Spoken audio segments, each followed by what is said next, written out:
সীমান্তবর্তী এলাকা থেকে ফের গুরুত্বপূর্ণ সাফল্য পেল সোনামুড়া থানার পুলিশ। সোনামুড়া থানাধীন কমলনগর এলাকা থেকে এক বাংলাদেশি নাগরিক এবং তার সঙ্গে যুক্ত এক ভারতীয় টাউটকে গ্রেপ্তার করেছে পুলিশ। ধৃত বাংলাদেশি নাগরিকের নাম মঈনুদ্দিন, পিতা বাসির মিয়া, বাড়ি জামালপুর, ফেনী, বাংলাদেশ।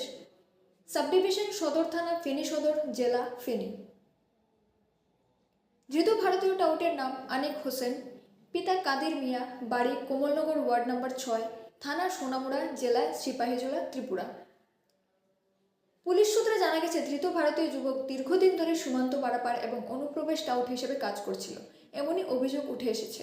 এই ঘটনায় সোনামুড়া থানায় একটি নির্দিষ্ট মামলা রুজু করা হয়েছে। পুলিশ ইতিমধ্যে ঘটনার তদন্ত শুরু করেছে এবং এই চক্রের সঙ্গে আর কারা কারা জড়িত আছে তা খতিয়ে দেখা হচ্ছে। আগামীকাল ধৃত দুজনকে স্থানীয় মহামান্য আদালতে পেশ করা হবে বলে পুলিশ সূত্রে নিশ্চিত করা হয়েছে।